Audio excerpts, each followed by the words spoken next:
Hey everyone, this is Michael again, and welcome to the AEW Dynamite review. Dynamite tonight was from the Prudential Center in Newark, New Jersey, and it's been a month since I last did a Dynamite review. Just been very busy, for the past month. Didn't get a chance to review Dynamite, you know, all last month because of the holidays and was working. So I'm back to reviewing Dynamite. And Dynamite tonight, I thought it was a very good show. Really enjoyed it tonight. And I did end up managing to check out World's End. And I thought World's End was a decent show.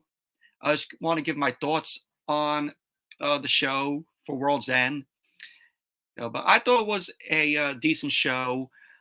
We had, of course, three matches that were on the 0 hour pre show.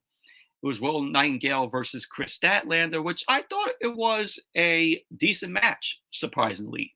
Of course, you have Chris Statlander in there because it was in her hometown of Long Island. Of course, World's End was taking place at Nassau Coliseum in Long Island. So you had to have the hometown girl, be there, and Chris Statlander. But Will Nightingale ended up beating Chris Statlander. I thought it was a decent match. And then you had the 20-man Battle Royal, where the winner of the Battle Royal will get to face Christian Cage for the TNT Championship, whether it would be Christian Cage or Adam Copeland. And Killswitch or Luchasaurus ended up winning the Battle Royal, which obviously I knew that they were going to go in that direction. And then you had Hook versus Wheeler Yuta in the FTW rules match for the FTW Championship, which I thought was very good. I thought it was good back and forth between Hook and Wheeler Yuta. Of course, Hook, FTW champion, and the FTW rules match here between them both was just absolutely entertaining. But Hook ended up.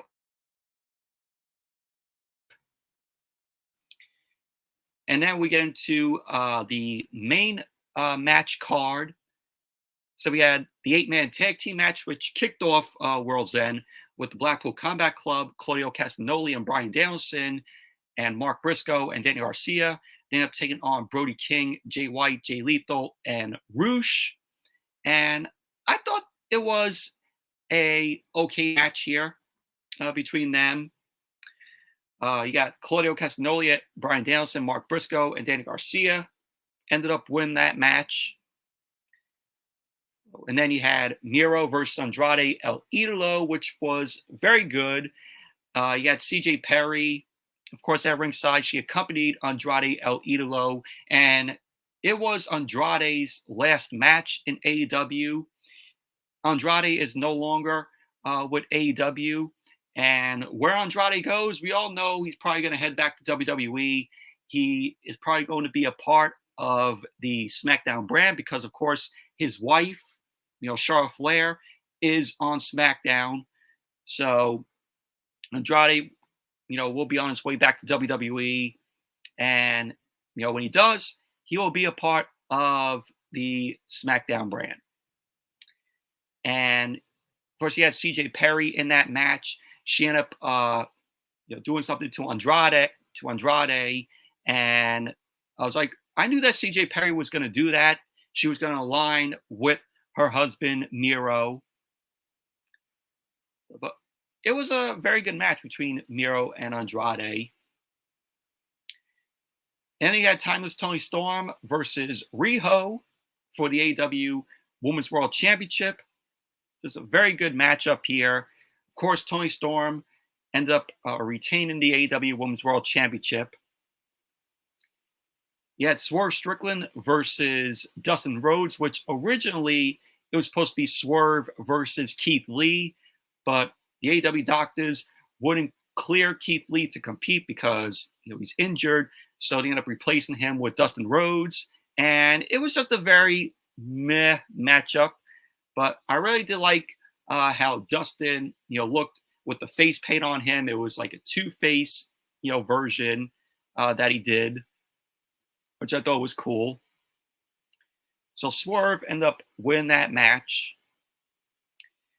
And he had another 8-man tag. It was Jericho and Sammy Guevara, Sting and Darby Allin versus Ricky Starks, Big Bill, Konosuke Takeshita, and Powerhouse Hobbs, which this was a fun match. It was good to see Jericho and Guevara, re-team together. So Jericho, Guevara, Sting, and Darby Allin ended up winning the match. And this was Sting's final match in New York before, his last big match, his retirement match, will take place at Revolution. But overall, it was a good match here. And then we had Julia Hart versus Abaddon, House Rules match for the TBS Championship. This match did not need to be on the card. They could have just had this match on a random Rampage or on AEW Collision. Of course, Julia Hart was going to win the match, and she did. She ended up retaining the TBS Championship. But just a very meh match it was. And you had Adam Copeland versus Christian Cage for the TNT Championship, no disqualification match. This was very good. Of course, we got good build towards this match. You had, of course, Nick Wayne and his mother, Shayna Wayne, at ringside, to which Shayna Wayne, aligned herself with her son Nick Wayne and Christian Cage. And you had that one spot where they lit the table on fire, and the flame on the table ended up going out, and so they relighted the table, and it looked like Edge was going to do a Mick Foley, just like what Mick Foley did to him at WrestleMania 22, with the flaming table. They were going to recreate that, but we had Adam Copeland end up driving Nick Wayne through the flaming table, but he didn't go through it. Nick Wayne ended up hitting the tip of the table, and he went back, and that led to Adam Copeland winning the match, and he ended up winning the TNT Championship. But we had Killswitch Luchasaurus end up coming out because, of course, Killswitch won the Battle Royal on the 0 Hour pre-show. So we had Christian Cage end up evoking Killswitch's title shot. So Christian Cage ended up, taking all his frustration out on Adam Copeland, and we had Christian Cage end up pinning Adam Copeland. And Christian Cage is now once again the TNT champion, which I thought was stupid. It was absolutely pointless. That whole battle royal with Killswitch winning was pointless. You could have Killswitch Luchasaurus get his hands on Christian Cage after, the promo that Christian Cage cut on, Killswitch, Luchasaurus. But they just went this route, and it was awful. This was absolutely awful. And he had Eddie Kingston versus Jon Moxley. This was the championship final of the Continental Classic for the Continental Championship. And good match this was. Eddie Kingston and Jon Moxley both delivered. They're good friends. And of course, this was for the ROH World Championship, the New Japan Strong Openweight Championship, and the Continental Championship. And Eddie Kingston ended up winning. So Eddie Kingston is the Continental Champion. So good on him. Of course, he was going to win it in his home city, in New York. So obviously, we all knew that Eddie Kingston was going to win it. And the main event was Samoa Joe versus MJF for the AEW World Championship. Last week on Dynamite, MJF ended up getting beat by the Devils 2 men, which they end up becoming the ROH World Tag Team Champions.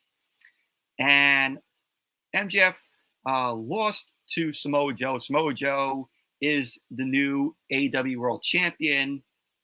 And Samoa Joe has realigned, or he did business with the devil. And then in the end, Adam Cole, was out there at ringside. The lights ended up going out in the arena, and it was revealed that Adam Cole was the devil.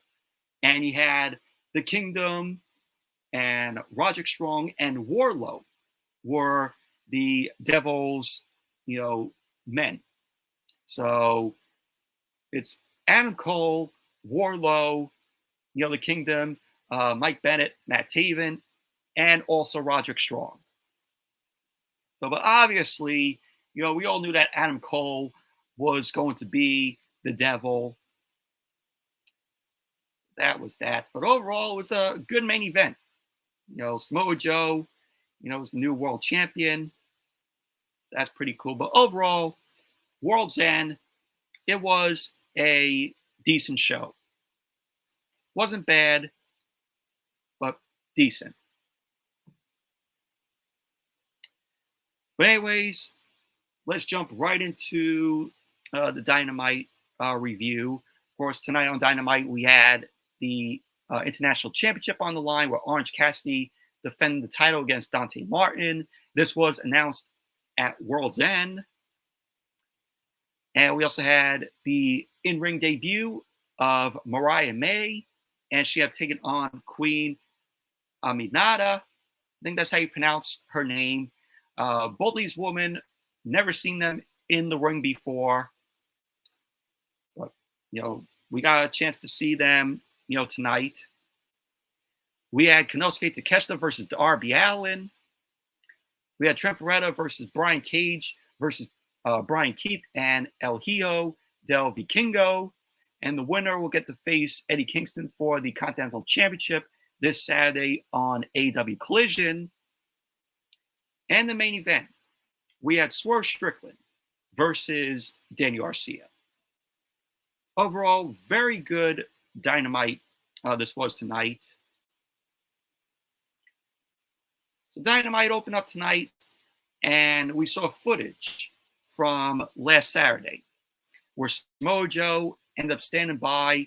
He was holding the World Championship, of course, by defeating MJF.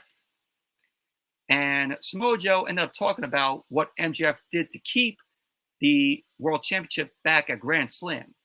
He kept saying how that all came back to haunt him at World's End. Samoa Joe ended up saying that he will always take what he is. And Samoa Joe ended up saying that, he is Samoa Joe, the AEW World Champion. And he will take everything from anyone who tries to take that World Championship from him. So pretty much that was that. Samoa Joe, making a statement saying that, he's the world champion and he's going to take everything from anyone who tries to take the world championship from him. But MJF is going to be out, for, a little bit. I heard he has to undergo shoulder surgery. But really glad that Samoa Joe is the new world champion. MJF, he was a very good, world champion. He brought prestige to the title. And Samoa Joe is going to continue that. Samoa Joe is going to bring prestige to the world championship.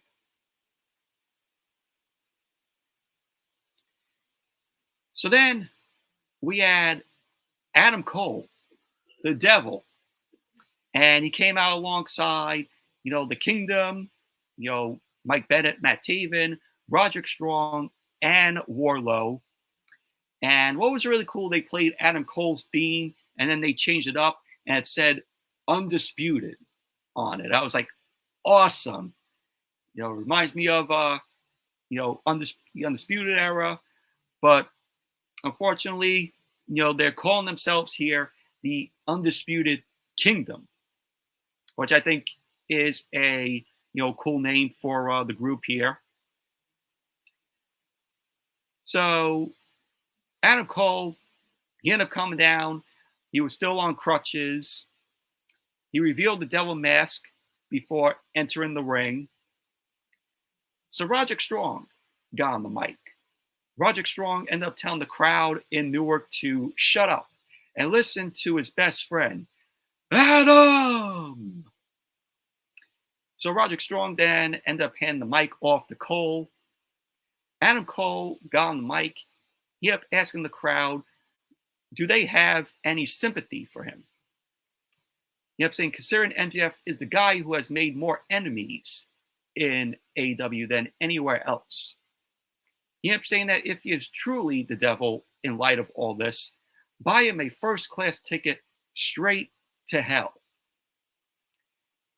Adam Cole ended up calling MJF a narcissist.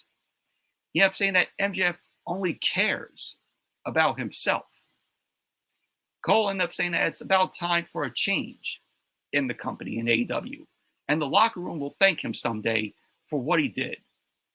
He ended up saying that the fans and even Tony Khan will thank him someday. He ended up saying because MJF is gone and he is never coming back. Of course, MJF, will come back. And they're doing this whole thing on January 1st. They removed MJF from the AEW alumni page, but they're playing into this MJF. Oh, the debate of 2024. Where is he gonna go? This is all work. MJF will be back in AEW. I don't see MJF going to WWE. He will possibly go one day to WWE, but it's not going to be now. So MJF, I think he's going to be staying with AEW. So Adam Cole ended up going into why he did what he did to MJF. He ended up saying that MJF would have done the same if given the opportunity. Cole then went on to say that he never needed MJF, but that MJF needed him.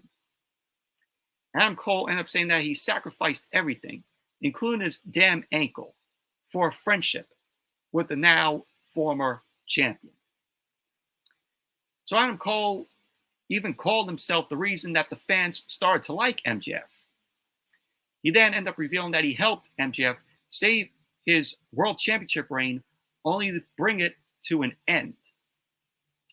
He ended up saying that first it was all about the world championship, but it became more about bringing MJF to an end. So he ended up saying that the fans can chant all they want and that MJF is dead. And then Cole ended up saying, but the Undisputed Kingdom is very much alive. So that's the name of the group for Adam Cole and the Kingdom, Wardlow, and Roderick Strong. So Cole ended up putting over Matt Taven and Mike Bennett as they are the new Ring of Honor World Tag Team Champions. And then he hyped up his real best friend, Roderick Strong, to which he ended up saying that Roderick Strong will become the new international champion. And he also put over Wardlow, who is finally with a group that actually respects him. So Cole ended up putting over Wardlow as looking to take the world championship. And when he is healthy enough, Wardlow will forfeit the world championship to him, to Adam Cole. So Adam Cole then congratulated Samoa Joe. He ended up saying that it was a pleasure doing business with him. He ended up saying that he hopes Samoa Joe isn't the champion by the time Wardlow is ready to go after the world championship, because it would suck to hurt a friend. So Cole once again put over his group of guys, and then Jay White ended up interrupting. Jay White ended up calling out Adam Cole for having his boys attack him when he was alone. And of course, the Undisputed Kingdom, the Kingdom, Roderick Strong and Wardlow, they end up attacking JY first, and then they went on to attack the Acclaimed. So JY didn't forget that. So JY ended up saying that he's not alone. So then Bullet Club Gold end up running down to the ring, and they end up going after the Undisputed Kingdom. And the Undisputed Kingdom started wearing down Bullet Club Gold. And then the Acclaimed ended up coming out. The Acclaimed headed down to even things out with Bullet Club Gold. The Undisputed Kingdom quickly made their way out of the ring. And we got a stare down between the Acclaimed and Bullet Club Gold. And that led to Bullet Club Gold leaving the ring and heading up the ramp. And pretty much that was basically how the segment ended. But overall, really enjoyed this segment. I thought it was great. I thought Adam Cole was really good on the mic here. And, you know, him being the devil, of course, it was predictable. But I'm really looking forward to seeing what they're going to do with the Undisputed Kingdom here. I think we're going to have, you know, maybe Jay White versus Adam Cole. We're going to get to that. And then, you know, before that, maybe we'll get, you know, Bullet Club Gold versus the Undisputed Kingdom, and then the Acclaimed, you know, versus Undisputed Kingdom. That's how the way I see it. Overall, great segment this was to open Dynamite. And then we had the first match of the night. Orange Cassidy versus Dante Martin of Top Flight. This was for the International Championship. And this was a fun match. This match was announced at World's End because Dante Martin wanted a shot at the International Championship. So Orange Cassidy was like, okay. So that's how this match came to be on Dynamite tonight. So the match ended up getting underway. Both Cassidy and Dante Martin end up locking up. They end up dropping each other with some holds. And we had Orange Cassidy end up going for the cover on Dante Martin. And then Dante Martin ended up reversing that into a cover of his own, to which Orange Cassidy ended up kicking out. Orange Cassidy ended up locking in a side headlock on Dante Martin. Then he did a headlock takedown. He ended up keeping Dante Martin grounded. But Dante Martin ended up fighting back to his feet.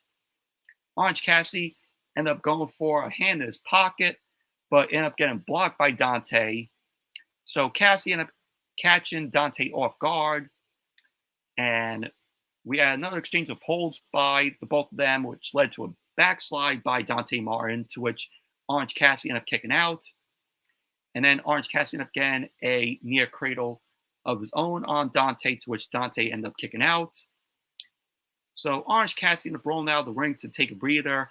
He ended up baiting Dante to the outside, and then he ended up sliding into the ring. So Orange Cassidy ended up staying on the attack on Dante Martin. He ended up sending Dante into the barricade.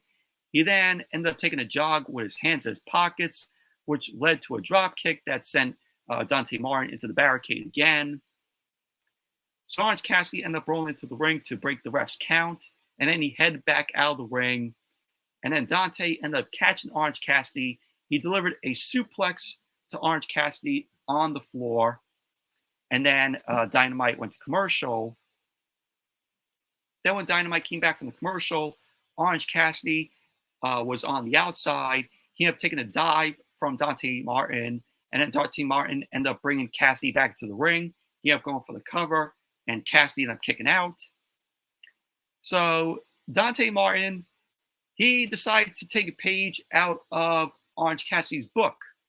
And then he did the strikes to Orange Cassidy. You know, it was, you know, Orange Cassidy's, you know, little kicks, you know, where the crowd goes, oh, oh, oh. And then he ended up rearing back for a thrust kick. And then Orange Cassidy ended up catching Dante with a thrust kick of his own. Dante was then sent to the corner. Orange Cassidy ended up laying in some offense on Dante Martin. He ended up catching Dante with a spinning DDT. He ended up going for the cover, to which Dante ended up kicking out. So Cassidy ended up heading up to the top. He was then intercepted by Dante. He ended up getting pushed off by Orange Cassidy, and Orange Cassidy ended up hitting a diving DDT. He ended up going for the cover, to which Dante ended up kicking out. So Orange Cassidy was ready to go for the orange punch. Dante ended up avoiding that, and we had Orange Cassidy end up stopping a powerbomb from Dante Martin, and then Dante Martin ended up dropping Orange Cassidy with a knee to Cassidy's face. So Dante ended up going for the cover, and Orange Cassidy ended up kicking out. So at the end of the match, we had Orange Cassidy ended up landing an orange punch, and he ended up going for the cover. And there you go. Orange Cassidy ended up winning the match, retaining the International Championship. Post-match, Hook and Danhausen came down to check on Orange Cassidy. And we had Darius Martin and Action Andretti end up running down to check on Dante. And we had Dante and Orange Cassidy end up shaking hands, respecting each other. And then Private Party ended up coming out. We had, Mark Wen and Isaiah Cassidy ended up coming out. Mark Wen ended up returning, which was great. So Mark Wen ended up reintroducing him and Isaiah Cassidy. And the crowd ended up welcoming Mark Wen back.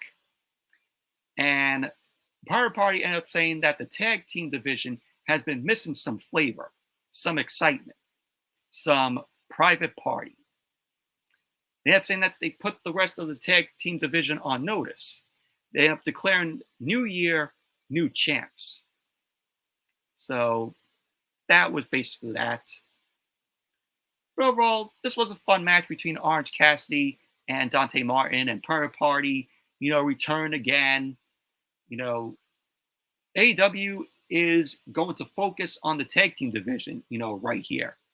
With Private Party coming out there and saying that they're putting the rest of the tag team division on notice. And I hope AEW keeps their promise. They got to put a lot more focus on the tag team division. They have, great tag teams there. It's time to focus a lot more and keep their promise. I hope AEW keeps their promise with focusing, more on the tag team division. And then we had Renee Paquette. Renee Paquette was interviewing Timeless Toni Storm about Mariah May's in-ring debut. So Toni Storm ended up telling Renee that she has no interest in staying in Jersey. She ended up indicating that she is heading to a seance back in New York instead. So Toni Storm didn't even care to see Mariah May's in-ring debut. But pretty much that was that. You gotta love Toni Storm. This Timeless Toni Storm, her new gimmick here, it's just absolutely great. And then we had a video package as Dynamite came back from commercial where the House of Black ended up accepting FTR's challenge for Collision on Saturday night. They're telling if they lose, they will disown their old family and accept their new family. Well, that was that. Very much looking forward to that match, Saturday night.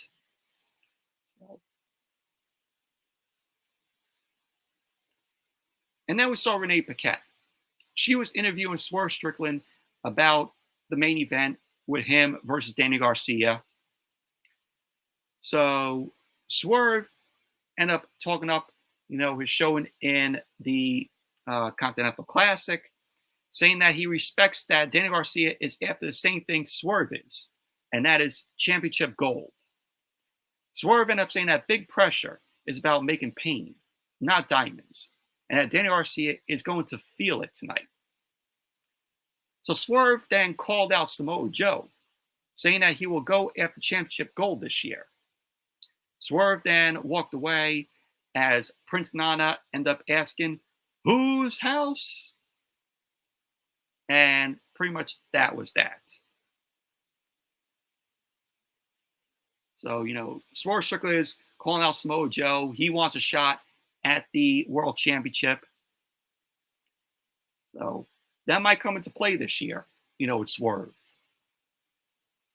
Now, I'd like to see that Swerve versus Samoa Joe for the World Championship. And then we had Mariah May versus Queen Aminata. And this was a decent match here. It wasn't that bad of a match. Mariah May, this was her in-ring debut on Dynamite. And I haven't seen Mariah May, wrestle before, even Queen Aminata. And I gotta say, both were decent. Mariah May, was decent in the ring here. Same with Queen Aminata. So the match got underway. Aminata ended up marking Mariah May. She ended up slapping Mariah May in her face. Mariah May ended up pulling Aminata down to the canvas. Aminata started fighting back. And then Mariah May ended up sending Aminata into the ropes. And she ended up hitting a chop to Aminata. And then Aminata started fighting back. She was then ended up taken down with a head scissors delivered by Mariah May, which was followed up by a drop kick. So Mariah May ended up going for the cover, and Aminata ended up kicking out. Mariah May ended up taking Aminata to the ropes. She ended up wrapping Aminata up in the ropes, and she ended up hitting a blindside drop kick. And then Dynamite went to commercial. Then when Dynamite came back from the commercial, Mariah May was still in control of the match. She ended up sending Aminata on the top turnbuckle. She ended up charging only for Aminata to fight back on Mariah May. Aminata delivered a couple of hard slaps to Mariah May. She ended up hitting a snapmare on Mariah May. She then ended up hitting the ropes for a running knee strike. Mariah May ended up heading to the corner. She ended up getting caught with a running forearm by Aminata. So Aminata ended up hitting a second running forearm only for Mariah May to catch her. And then Mariah May ended up hoisting up Aminata up on her shoulders for a fireman's carry. And it looked like it was being called the Mayday.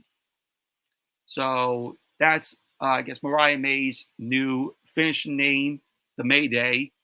So Mariah May ended up going for the cover. And there you go. Mariah May ended up winning the match. Post-match, Renee Paquette ended up getting into the ring to interview Mariah May. And Mariah May ended up saying that she hopes Timeless Toni Storm was watching. And we had the debut of DEONNA Purrazzo. DEONNA Purrazzo ended up coming out. Of course, she's from Jersey. And she got a big pop there. DEONNA Purrazzo, haven't watched any of her matches, but I heard she's really good. So I can't wait to see her in-ring debut on Dynamite, when that happens. So Renee ended up welcoming DEONNA to AEW. DEONNA ended up getting on the mic. She ended up saying that if Toni Storm doesn't want to be in Jersey, we don't want her here. And she ended up saying that Mariah May can pass along a message to Toni Storm.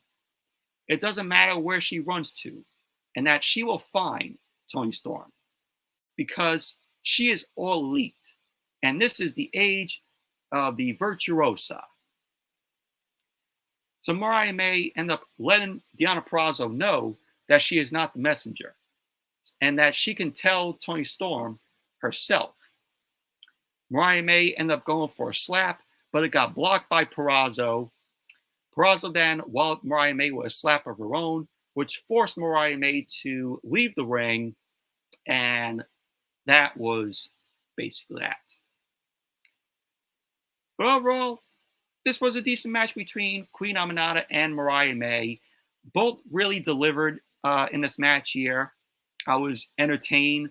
Mariah May did decent. Aminata did decent. And I would like to see more from Mariah May. And DEONNA Purrazzo, making her AEW debut here. This was, good on Tony Khan. The women's division end up again a little bit more interesting here now with DEONNA Purrazzo, part of the women's division in AEW. But like I said, I haven't watched any of DEONNA's matches, but I can't wait to see, how she does in her in-ring debut on Dynamite when that happens. And I think DEONNA's first match is going to be with Mariah May. We'll like to see that. I know at some point we're going to get, later on when it happens, we're going to get Mariah May versus Toni Storm, and it's going to be for the Women's World Championship. And this whole thing with Mariah May and Toni Storm, it reminds me a lot of Trish Stratus and Mickie James. Remember, that where Mickie James was obsessed with Trish Stratus, and then later on, both of them have a match. I think this is going to go the same route, with Mariah May and Toni Storm. But overall, decent match with Aminata and Mariah May. And then as Dynamite came back from the commercial, we had Christian Cage. Christian Cage ended up coming out along with Nick Wayne, his mother, Shayna Wayne, and Killswitch, Luchasaurus. So we saw, footage at World's End where Adam Copeland ended up beating Christian to win the TNT Championship, and it led to Christian Cage winning the TNT Championship back, moments later, because Killswitch, Luchasaurus, had to give up his shot. So Christian Cage ended up winning back the TNT Championship. So Tony Schiavone was in the ring, and Shayna Wayne ended up cutting Tony Schiavone off, and the crowd was booing Shayna Wayne, and Shayna was like, "Oh, you're booing me? You're booing a mother?"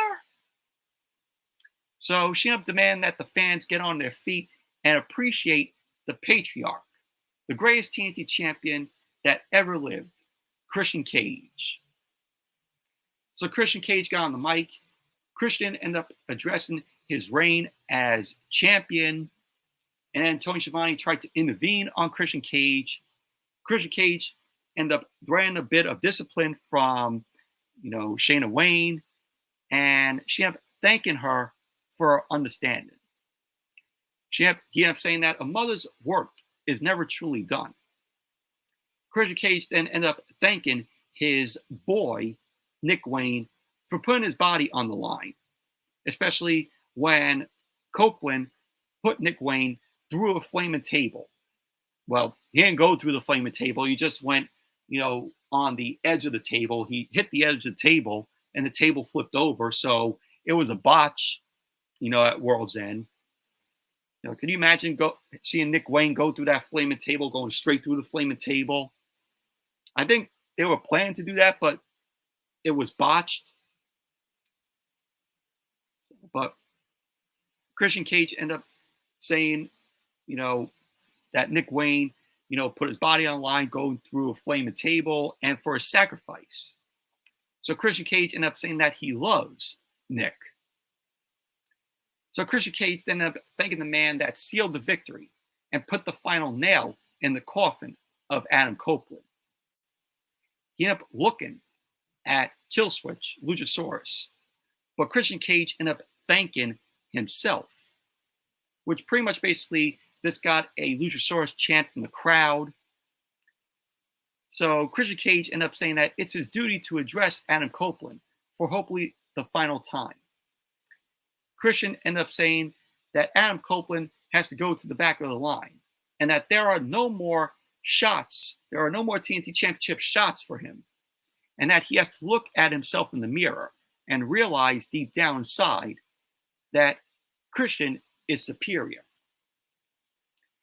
So Christian ended up saying that between the two of them, one has no soul, and that is why he is still the TNT champion tonight.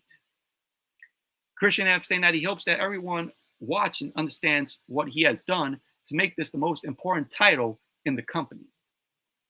So then Christian was then interrupted by another chant of Luchasaurus from the crowd.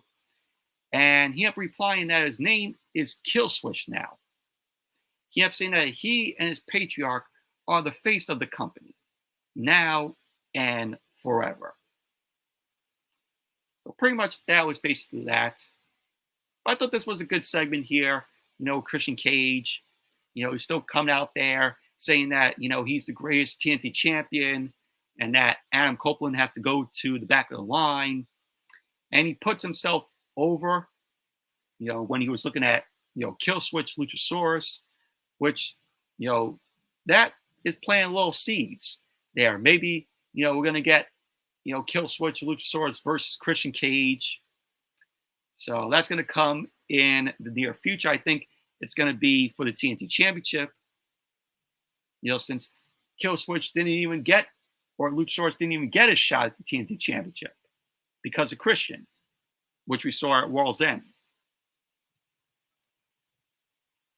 So, but that's going to be coming. And then we went backstage and we saw Renee Paquette. She was with Ruby Soho and Saraya, and also with their new friend Harley Cameron, because of course no more QTV, because QT Marshall was no longer with AEW. So Renee ended up trying to find out what's going on. So all three women end up blowing Renee off. She was like, "Oh, what's going on here?" So is Harley Cameron going to be the newest member of the Outcasts? Maybe it looks like it. And then we had Darby Allin versus Konosuke Takeshita. And this was the best match of the night, in my opinion. This was a fantastic match here. Both Darby Allin and Takeshita were very good throughout this match. A lot of good spots here. And everyone was banned from ringside, so Darby Allin did not have Sting, and Takeshita didn't have the other members of the Don Callis family out there. And Don Callis ended up managing Takeshita down to the ring, accompanying him. And Don Callis was on commentary. So the match started off with a flurry of offense from both Darby Allin and Takeshita. Takeshita then ended up managing to take control. He ended up taking Darby down with a side headlock takeover. Darby made it back to his feet. He ended up sending Takeshita down, and then he ended up rolling to the outside. So we had Takeshita end up intercepting a dive with a knee strike to lay Darby out. So Takeshita was in control of the match. He ended up grabbing Darby with a waist lock before walking down the ramp. So we had Takeshita end up doing rolls down the ramp, and then he delivered a German suplex to Darby Allin. And Darby Allin ended up looking out of it as Takeshita ended up sending him back into the ring. And pretty much that was that. We also had Takeshita end up doing a big back body drop to Darby Allin, which was great. That whole rolling German suplex on the ramp from Takeshita to Darby Allin was another great spot. So as Dynamite came back from the commercial, Darby Allin ended up reversing with a jawbreaker. Takeshita ended up on the outside. Darby ended up diving into Takeshita. He ended up sending Takeshita into the barricade. Darby then ended up bringing Takeshita back to the ring. And Darby ended up delivering a code red, but Takeshita ended up reversing that for a near fall, which that was another good spot there. So Darby was in the corner. Takeshita ended up looking to go for the running knee. Darby Allin ended up dodging the knee. Takeshita ended up heading to the outside to chase Darby. And then he was sent into the commentary table. Don Callis was then checking on Takeshita. And we had Darby Allin end up delivering a coffin drop. And Takeshita ended up getting his knees up. So Darby ended up catching Takeshita with a code red. And he ended up going for the cover, to which Takeshita ended up kicking out. Takeshita started to fight back, and he was wearing Darby down. Darby ended up slowly getting back to his feet.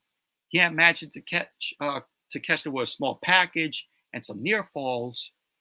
Takeshita ended up fighting back, and he ended up sending Darby into the corner for a kick. He then ended up sending Darby up top for an avalanche German suplex. Darby ended up managing to finally get back to his feet, and Darby ended up getting caught with a power drive knee by Takeshita. He ended up going for the cover, and there you go. Takeshita ended up winning the match. Overall, this was the best match of the night. Really good spots here from Takeshita and Darby Allin. Of course, you had that one spot where Takeshita was going to do a suplex, and then Darby ended up landing on his feet. That was a great spot there, to which the crowd ended up applauding at that. The crowd was really into this match with Takeshita and Darby Allin. But overall, good showcasing from both these guys. Best match of the night, in my opinion. And then we had Renee Paquette. This was when Dynamite came back from the commercial. She was talking to the Don Callis family. Callis then ended up laying down the challenge to Sting for a match against Powerhouse Will Hobbs. So there you go. It's going to be Sting versus Powerhouse Hobbs at some point. And then we had a four-way match.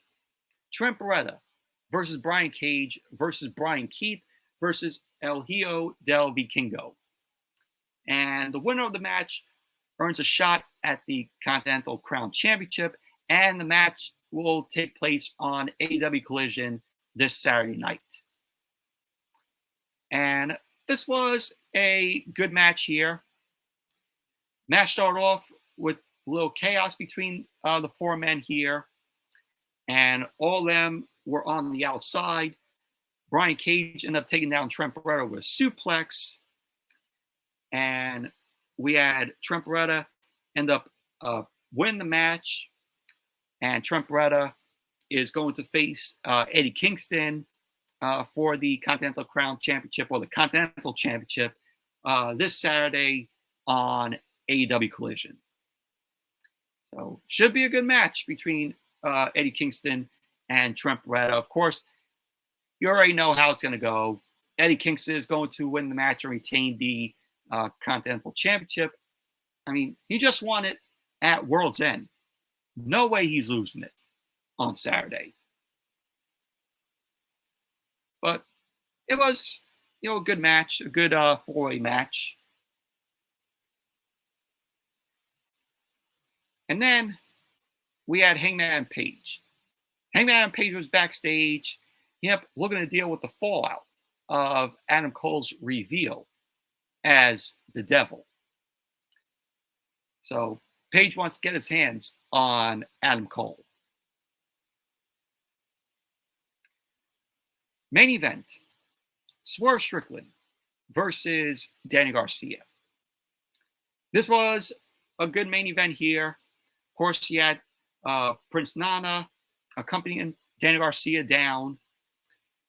So both Swerve and Danny Garcia end up going at each other, and Prince Nana then end up distracting Danny Garcia long enough for Swerve to blindside Garcia. We have Matt Menard on commentary here. Always love hearing Matt Menard on commentary. He brings certain energy to it. So as Dynamite went to commercial during the picture-in-picture, Swerve stayed in control of the match during the other picture-in-picture. So Danny Garcia started to fight back. Swerve ended up taking him down again. Danny Garcia ended up heading to the corner, where Swerve intercepted with some uppercuts to Danny Garcia. Garcia was then fired up. He was laying into Swerve with some right hands, started stomping away at Swerve in the corner. Garcia then followed up with a drop kick, which sent Swerve to the corner. And then Danny Garcia ended up hitting a Sayato suplex. He ended up going for the cover, to which Swerve ended up kicking out. So we had both guys end up on the outside. Danny Garcia ended up locking in a Dragon Tamer on Swerve on the commentary table, and then Swerve ended up fighting out of it. So both guys end up fighting back toward the ring. Swerve head up to the top, which was only intercepted by Danny Garcia, and then Danny Garcia delivered a massive superplex off the top to Swerve. So Garcia ended up hanging on for a second vertical suplex as both guys were down. Danny Garcia was then back on his feet. Swerve ended up intercepting as the Garcia ended up hitting the ropes. So Swerve ended up hitting a house call. He ended up going for the cover, and Danny Garcia ended up kicking out. Swerve then ended up hitting the Swerve Stomp to go for the cover on Danny Garcia, but Danny Garcia ended up kicking out. So in the end, Swerve ended up hitting the JML driver on Danny Garcia. He ended up going for the cover. And there you go. Swerve Strickland ended up winning the match. You had a point in the match where on the outside you had Danny Garcia doing his dance. And then Prince Nana was doing his dance as well.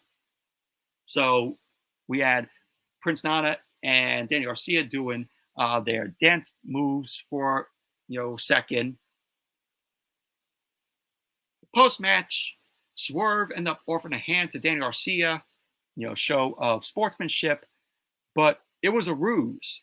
Prince Nana ended up low-blowing Danny Garcia, which led to Matt Menard run into the ring to intervene.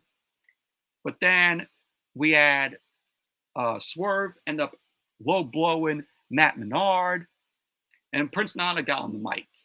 He ended up introducing Swerve Strickland as the next AEW World Champion. And that led to Hangman and Page end up running down to the ring. Prince Nana escaped the ring, and we got a stare down between Hangman and Page and Swerve. So Page and Swerve end up going at it, and security and officials end up running down to break up the brawl between Page and Swerve, and they were just going at each other. So as security officials were trying to break them up, they just kept going at each other. Ref was ringing the bell a lot of times. So then Page and Swerve end up staring each other down as Dynamite went off the air. Overall, this was a good main event between Swerve Strickland and Danny Garcia. And, now with Page, coming out there, we're going to get a third match with Swerve and Hangman and Page here. They had their match at Full Gear, and it looks like we're going to get a third match, between them. We're going to get a trilogy here. But overall, Dynamite tonight, very good show it was. But anyways, that's it for my review of tonight's Dynamite. Thank you all for watching. Hope you all enjoyed this review. Definitely give the video a thumbs up, comment, subscribe, and I will see you all on Friday for SmackDown. So, see you all then.